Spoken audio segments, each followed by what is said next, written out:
The Yankees sweep the New York Mets at Yankee Stadium.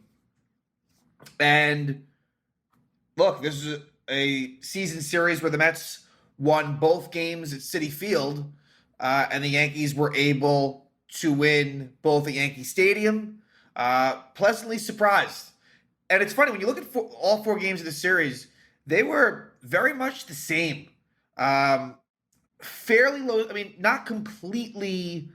We're not talking 1-0, 2-1 type games, but pretty low scoring all four games, and games in which the team that won basically had the lead for most of the game. The only lead change that I can recall in these four games was game one when the Yankees jumped out to that top of the first lead, and then Jordan Montgomery, who has since been ridiculously good with the St. Louis Cardinals. A questionable trade at the time, is certainly looking even more questionable now. But anyway, when Montgomery was a Yankee, struggled. But that's in the Mets-Yankees context. I mean, there's a couple of different conversations, but this was pretty big. The Yankees ended up facing Scherzer, not DeGrom. It was Scherzer and Taijuan Walker. But the Yankees pitching did a great job. Let's take the Scherzer, let's take the Met pitching out of this for a little bit here. The Yankees only allowed 4 runs in the series. 2 runs in game one, 2 runs in game two. The final scores were both 4-2. And really, even though the defense made a lot of good plays, and they did, the defense was also responsible for the Mets scoring the runs that they did score.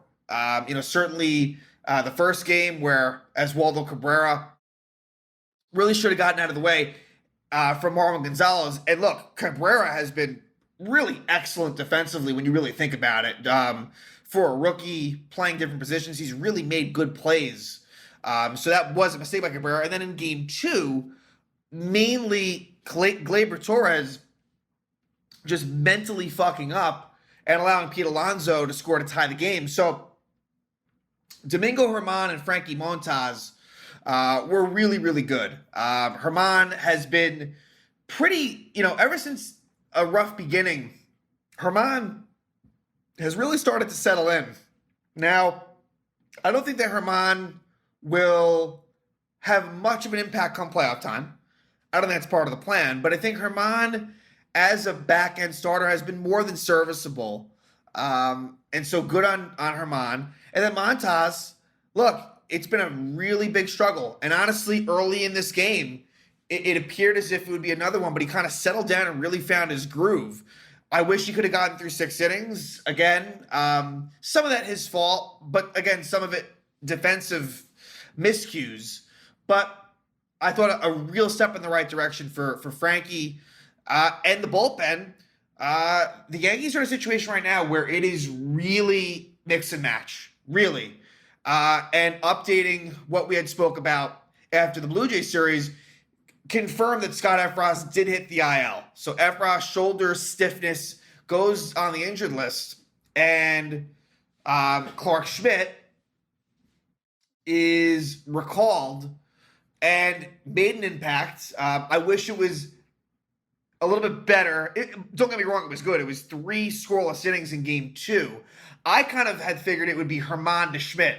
It ended up being Montas to Schmidt. So they game 1, it goes from Germán to Marinaccio to Loaizaga. And that was interesting because Loaizaga has really struggled this season, but he gets it done. And then Schmidt, gives you 3 innings, but he wasn't able to seal the deal.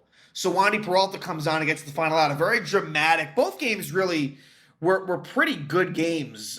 Pretty intense moments. Game 2 especially, where that 9th inning was really, really intense. And again, yeah, it really just kind of felt a little bit like those games at Citi Field, but just that the Yankees won both of these games. And so it feels right that this season series would end up split. But I'm really pleasantly surprised the Yankees were able to win both these games. You got to remember, the Yankees were really coming and struggling, but maybe that final win against the Blue Jays was sort of turning the tide. It feels like maybe it was. And of course, Aaron Boone, in his postgame was really, frustrated after that loss on Saturday. So look, ever since that Boone sort of press conference frustration, the Yankees are 3-0. Now look, who knows where this leads to, but you got to sort of latch on to something. And again, Very, very happy with what I saw. Considering, again, Herman Scherzer was a rematch of what we saw at Citi Field. And I felt then that Scherzer kind of got away with some things where he wasn't vintage Scherzer. And sure enough, Scherzer was not really great in this one either. Only 3 strikeouts in 6 2/3 innings for Max Scherzer. And then again, the Yankees faced Taijuan Walker, who I felt like the Yankees let Walker off the hook last time. And this time, Walker looked really strong the first time through the order. But then once the second time came through, the Yankees started to get to him. But it was still a very serviceable outing by Taijuan Walker. What was it? About 5 innings, 2 runs. I think 5 innings, 2 runs. Pretty solid.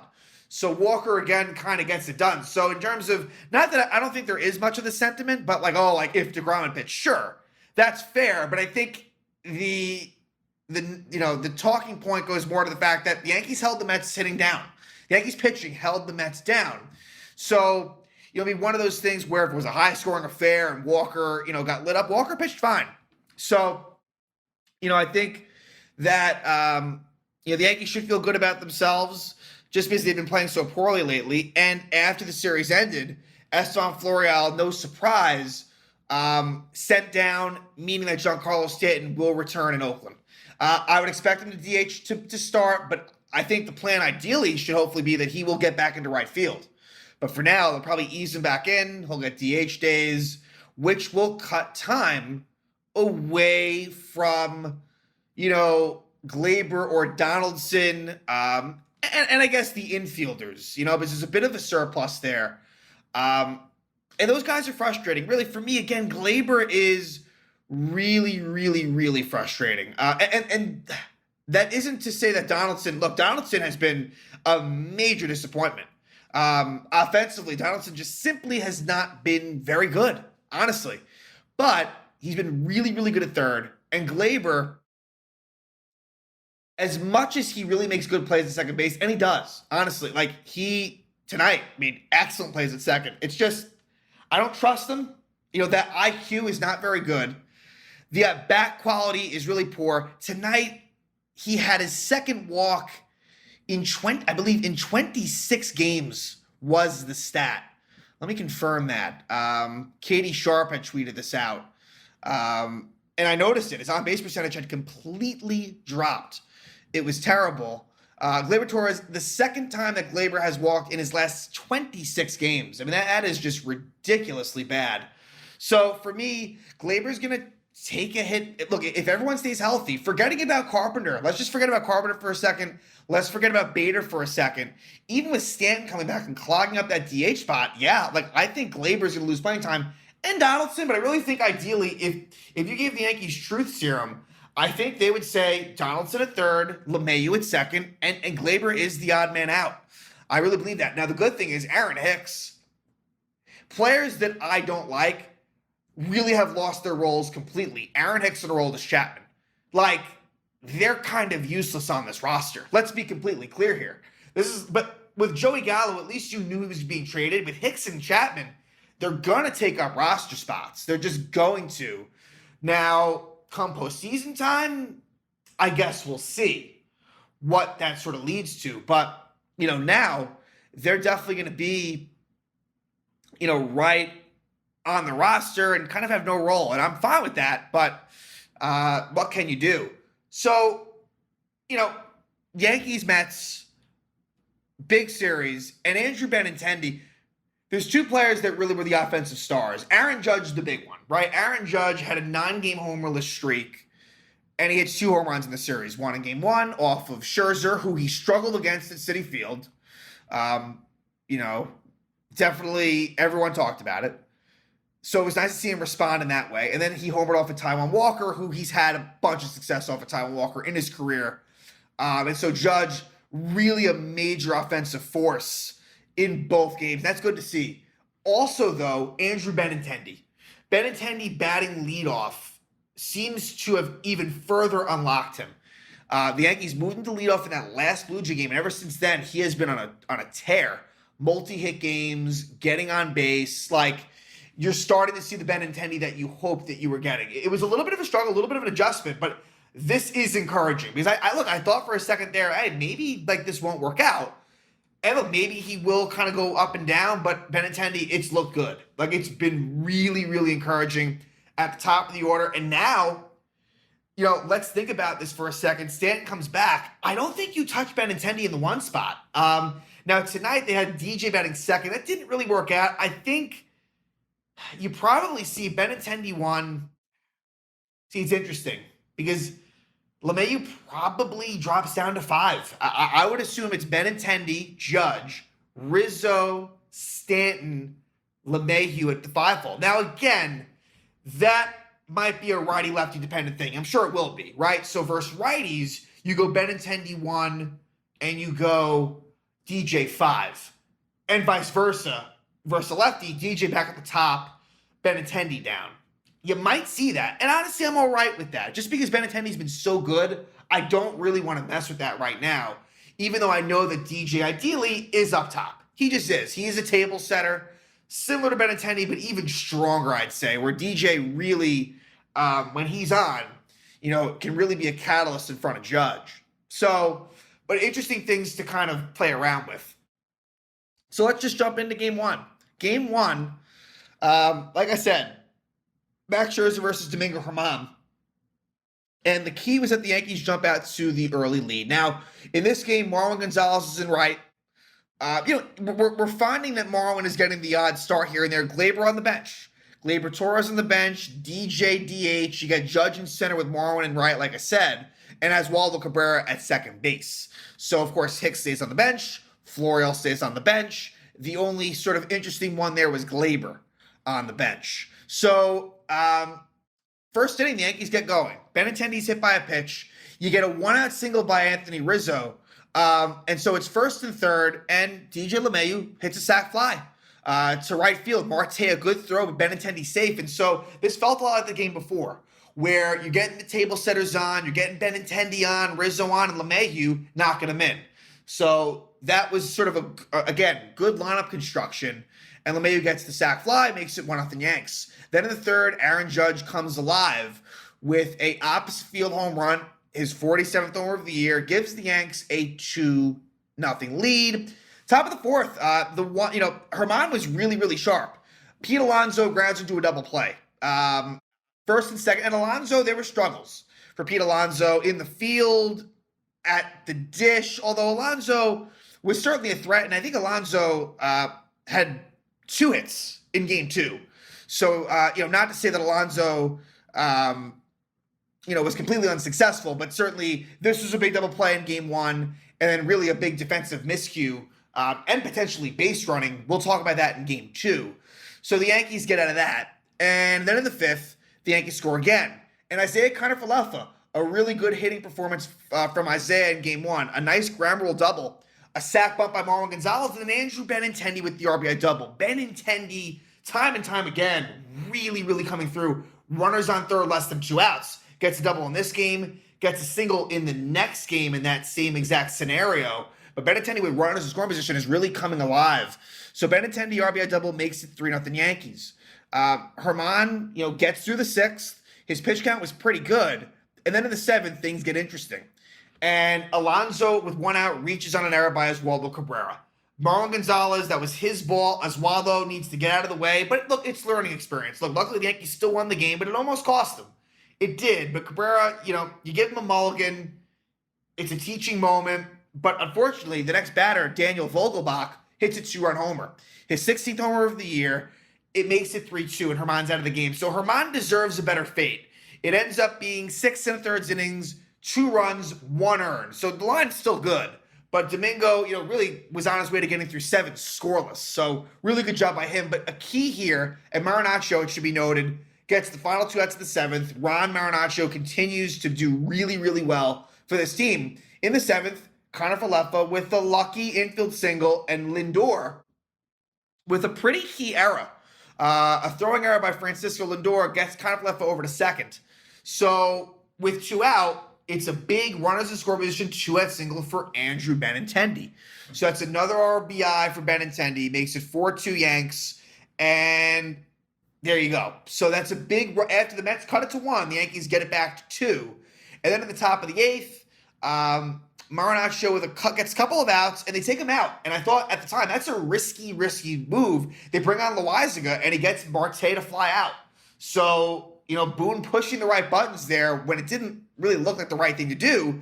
And then Loizaga in the ninth, he goes 1-2-3. Lindor ground out, Alonso fly out, and Vogelback strikeout. So Loizaga, 4 batters and 4 outs. And 4 tough batters, too, the heart of the lineup. So good job by Marinaccio and Loizaga in relief. And the Yankees get a really unexpected win, I'd say. They win it 4-2. So now we head to the second game of the series. And in game 2, it would be Frankie Montas versus Taijuan Walker. And in this game, Hicks remains on the bench. Florial remains on the bench, although he would be a defensive replacement in the 9th inning before, like I said, getting sent down. And Marwin Gonzalez would go back to the bench. So Oswaldo Cabrera back and right. Gleyber Torres back in the lineup. Josh Donaldson is the DH. And also Kyle Higashioka started this game. And, for Higgy, it's thank God for Trevino. Let's just say that. Thank God for Jose Trevino. So the Yankees jump out on top again. Montas really kind of labors through the first 2 innings, but finds his groove come the 3rd inning. 3rd inning and on, I shouldn't say and on, but 3rd inning through like the 5th or so, Montas was really strong. So in the 4th, it's Aaron Judge that gets it going with a mammoth home run off of Taijuan Walker, his 48th home run of the year. And look, 60 home runs is back in play. He's 13 away from 61 with, over a month to go. It's going to be interesting. I don't know if he gets there, but it should become close if he stays healthy. So that makes it 1-0. But then the Yankees keep on going. They keep on going. Rizzo single, Torres single, Donaldson walk, and a really nice walk by Oswaldo Cabrera. So Cabrera at the plate was really good in this game. Makes it 2-0 Yankees right there. So in the 5th, you get a Mark Canha double, and then a catcher's interference by Kyle Higashioka. I'll admit, it was slight, but it was.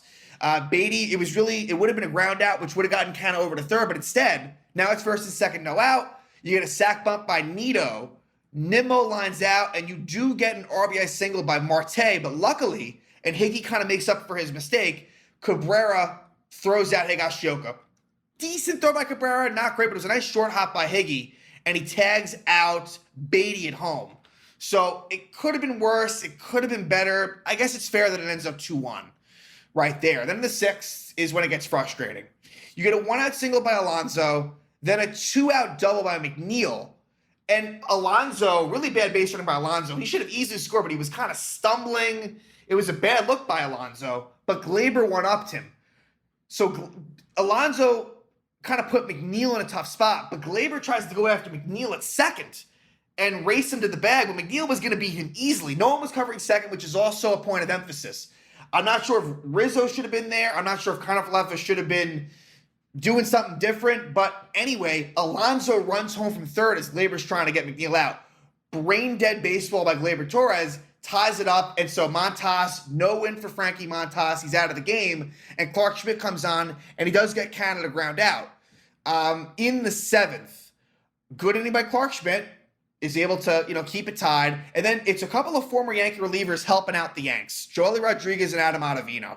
Leadoff single for Oswaldo Cabrera, sac bump by Kiner-Falefa, and then Trevino pinch hits for Higashioka, and it's a very fortunate single as Alonso is kind of running back down the first baseline. Didn't look very good. He kind of looked like Aaron Hicks, honestly. Kind of couldn't track it well, and the ball drops fair. So if you're a Met fan, you got to be upset with Alonso there. And Trevino, it's called the single. So here we go again. 1st and 3rd, 1 out, big spot for Benintendi, and actually he tries to bunt, which I like that, but he bunted foul. Next pitch, RBI single Benintendi off of the lefty Joely Rodriguez, gives the Yanks a 3-2 lead. Ottavino comes on, strikes out LeMahieu, his longtime Colorado teammate and Yankees for a little bit, strikes out LeMahieu. But Aaron Judge steps up again with a really big insurance run. It's an RBI single for Judge, and it makes it 4-2. So in the 8th, Clark Schmidt is able, again, it wasn't pretty, but he's able to get out of the 8th unscathed. A really nice double play. Daniel Vogelbach has 1st and 2nd no out, and a really nice Kiner-Falefa to Torres double play, which we also saw earlier on Tomas Nido, I guess in the second inning, it must have been. So, really good double play right there by those two. Let's go to the ninth. In the ninth is when things get really interesting. Clark Schmidt, 2 quick outs. Canna out. Beatty out. But then Naquin pinch hits for Nido, and he walks Naquin. I just feel like Clark Schmidt mentally couldn't really, seal the deal. And give the Mets credit. The Mets, they're tough to strike out. They really, really are. They showed that. Brandon Nimmo reaches on a pretty well-placed single. It wasn't hard hit, but no one was really there. And so the inning continues.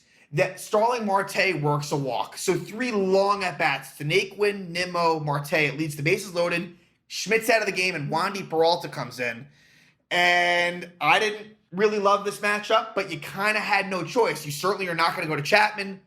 Schmidt kind of was done. At that point, Schmidt just simply was done. So you had to go to Peralta. And the good thing was he got ahead of Lindor. It got a little interesting, but he was able to get Lindor to fly out, and the Yankees win the game 4-2. So a really tough win for the Yanks, but they get it done. And now they head to Oakland for a 4-game set. Let's talk about the pitching matchups. And, Oakland's not a very good team. They're 45-79. But, it's going to be Caprillion versus, who's it, Tyone? Who's up in the, I believe it's Caprillion versus Montas pitched on Thursday. Yes. Caprillion versus Tyone. James Caprillion, a former Yankee prospect. Then another former Yankee pitcher, J.P. Sears, goes up against Garrett Cole in Game 2. And then Game 3 will feature Nestor Cortez, who, continues to pitch really well for the Yanks. And so that'll be Cortez, and on the bump for Oakland will be Adam Oller, who has really bad numbers. So again, that's a very lopsided. I mean, when you look, and again, who knows? But that Game 3 is a definite Yankee advantage. And then Game 4, Domingo Germán versus Zach Laug. And he has really bad numbers as well. So that's another lopsided one. So I almost feel like the former Yankee, Caprillion and Sears, I think those might be tougher. I think the series gets a little bit better pitching matchup-wise as it goes along. Now, again, like I had mentioned, I think I mentioned it last episode. If I didn't, Frankie Montas will miss, in all likelihood, unless somehow they let Montas go Sunday. Frankie will miss, starting against his former team. So the one guy in the rotation misses is Oakland. Sometimes that's just the way that it goes. The order of it just happens to be a certain way. But anyway, Yankees head out, 10-game road trip, 4 at Oakland, 3 at the Angels, and 3 at the Rays, before heading back to face the Twins at home. It'll be the return of Gary Sanchez and Gio Urshela. That'll be on Labor Day. So it'll be a little bit of time until that. So the Yankees will be on the road for a while. But hopefully the plane ride should feel pretty good after sweeping the Mets at Yankee Stadium. And hopefully this can turn things around.